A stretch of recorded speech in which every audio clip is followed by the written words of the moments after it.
როცა წარმოიშვება ხოლმე კამათი იმასთან დაკავშირებით, აიძულებს თუ არა ევროკავშირი თავის წევრ სახელმწიფოებს LGBT ღირებულებების დაკანონებას, გეი პრაიდების ჩატარებას და ასე შემდეგ გარყვნილი სტანდარტების მიღებას, ფსევდოლიბერალების ადვოკატები მაშინვე იწყებენ იმის მტკიცებას, რომ არავითარი LGBT ფასეულობების თავსმოხვევა არ ხდება.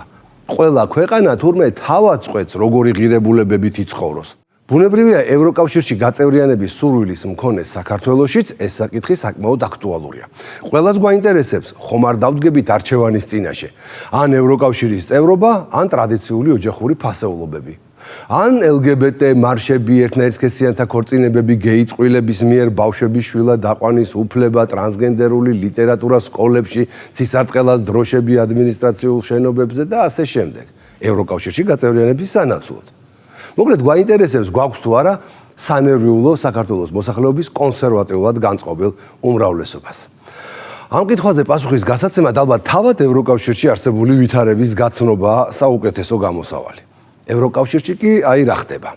უნგრეთი, რომელმაც თავის სახელმწიფო ინტერესების და მოსახლეობის აბსოლუტური უმრავლესობის სურვილის გათვალისწინებით რამდენიმე კვირის წინ აკრძალა ყველანაირი გეი პრაიდი ქვეყანაში, ისეთი ევროზეწოლის ქვეშ მოექცა, რომ ხმის მიცემის უფლების ჩამორთმევის საფრთხის წინაშეც კი დადგა.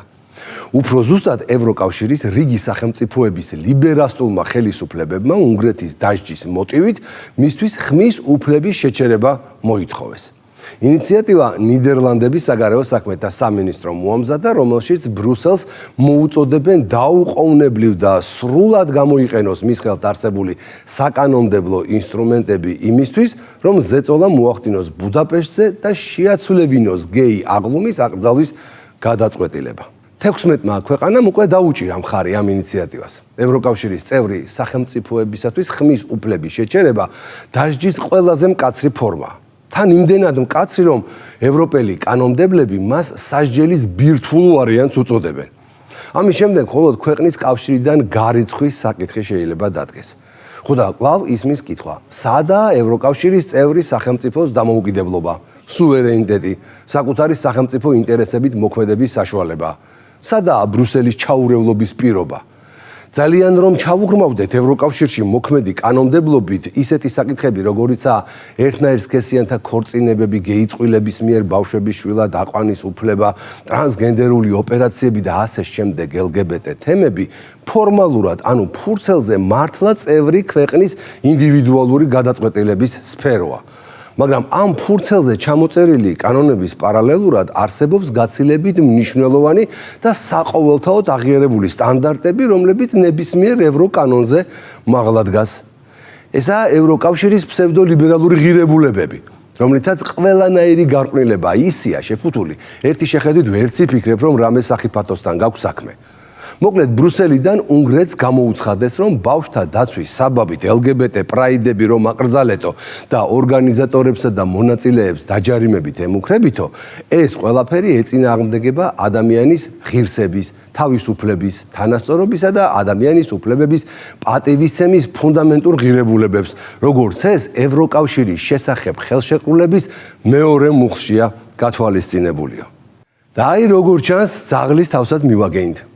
ესე იგი, ევროკავშირში არსებობს კანონმდებლობა, რომელიც სახელმწიფოებს აძლევს სუვერენული გადაწყვეტილების საშუალებას, მაგრამ იმავდროულად არსებობს ევროკავშირის შესახებ ხელშეკრულებები, რომელიც ამ სუვერენიტეტს გვერდზე წერს და ადამიანის უფლებების დაცვის ეგიდით თავის წევრებს არათუ თავს ახვევს, პირდაპირ აიძულებს დაემორჩილოს ევროლიბერალურ სტანდარტებს. წინააღმდეგ შემთხვევაში შეუჩერებენ ხმის უფლებას. ან სუმცირე როგორც უნგრეთს აღარ მისცემენ კუთვნილ 18 მილიარდ ევროს, რომელიც ბუდაპეშტს უკვე მეორე წელია დაბლოკილი აქვს. მოკლედ, ჩვენ ხომ სულ იმას ვწუხართ, რომ ევროპა, რომელიც საკუთარ თავს ედემის ბაღს უწოდებს, ყველა დანარჩენ სახელმწიფოსთან, როგორც ჯუნგლებთან ისე ურთიერთობს.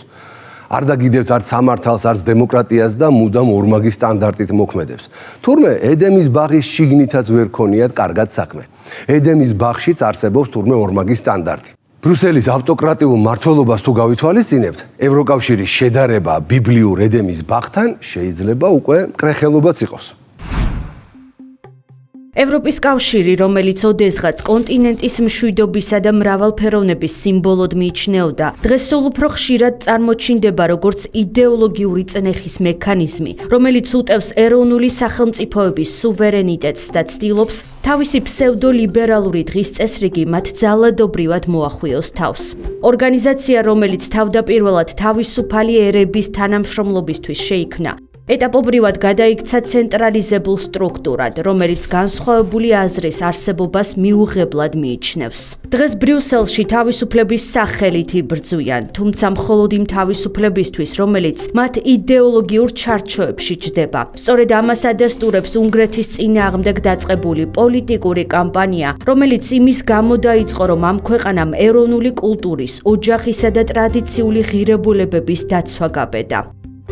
ადამიანის უფლებების, ტოლერანტობისა და თანასწორობის მანტრით შენიღბული ეს შეტევა სინამდვილეში იმპერიული იდეოლოგიის იარაღად იქცა. ცდილობად უნგრეთს თავს მოახვიონ ისეთი სოციალური და სექსუალური ნორმები, რომლებსაც უნგრელი ხალხი დემოკრატიულად და მტკიცედ ეწინააღმდეგება.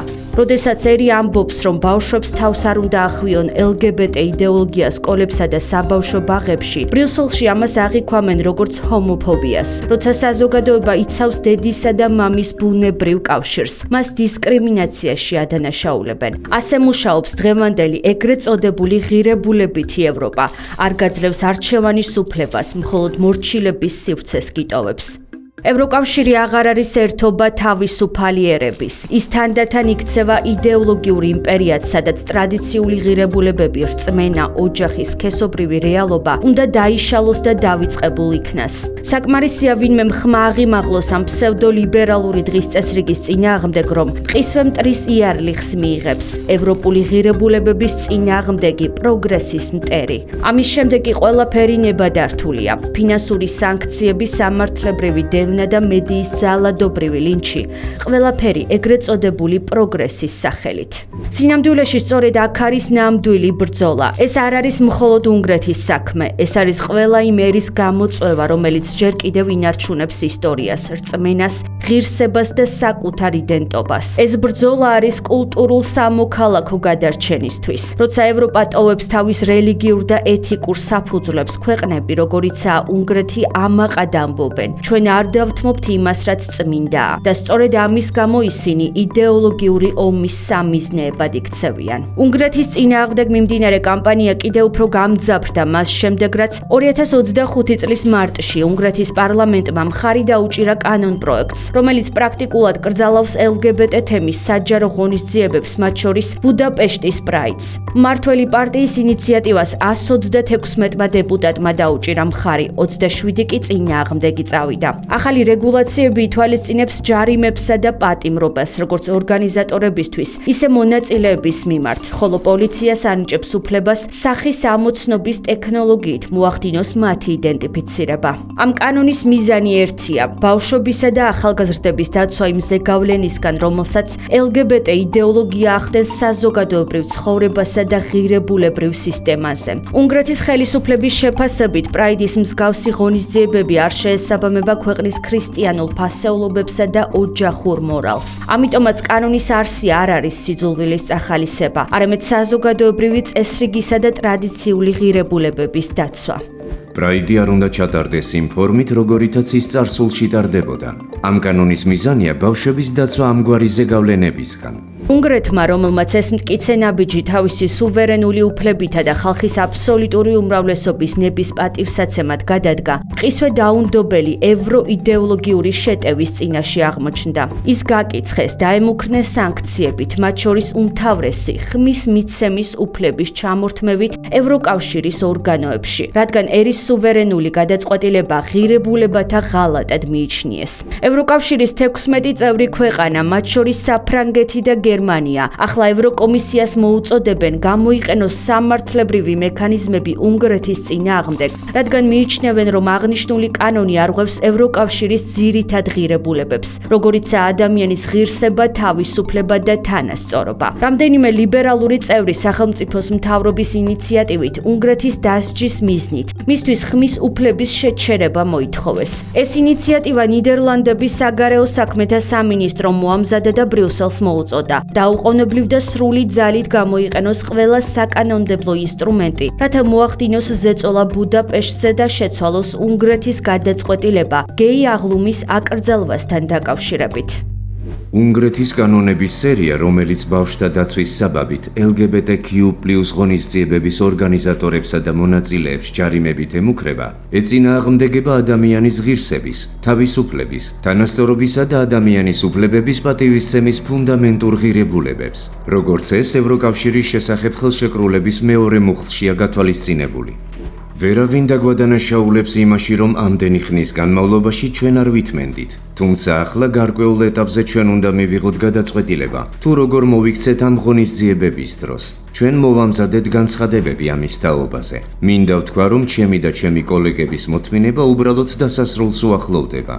ევროკავშირის წევრი ქვეყნისთვის ხმის უფლების ჩამორთმევა ერთ-ერთი ყველაზე მძიმე და უკიდურესი სანქციაა, რაც ევროკავშირის არქიტექტურაში არსებობს. ამ ზომას ბრიუსელში ხშირად ბირთვულ ვარიანტად მოიხსენიებენ. იგი იმდენად რადიკალურად სახელდება, რომ მის გამოყენებას მხოლოდ მაშინ განიხილავენ, როდესაც სახელმწიფო მიიჩნევა სერიოზულ საფრთხედ კავშირის ფუნდამენტური ღირებულებებისთვის. ამის შემდეგ კი რჩება მხოლოდ ერთი ნაბიჯი, ქვეყნის ევროკავშირიდან გარიცხვა. ეს მოვლენები ნათლად აჩვენებს, რომ ევროკავშირის შიგნით მიმდინარეობს ღრმა ღირებულებითი დაპირისპირება. როდესაც ქვეყანა ცდილობს დაიცვას ტრადიციული ფასეულობები და ისარგებლოს სუვერენული უფლებით, ეს ხშირად აღიქმება როგორც ეგრეთ წოდებული პროგრესის წინააღმდეგობა. უნგრეთის მაგალითი უკვე იქცა სიგნალად. შესაძლოა ის გახდეს პრეცედენტი იმ ქვეყნებისთვის, რომლებიც წნეხის მიუხედავად არ თმობენ თავიანთ კულტურულ, რელიგიურ და ეთიკურ იდენტობას გლობალური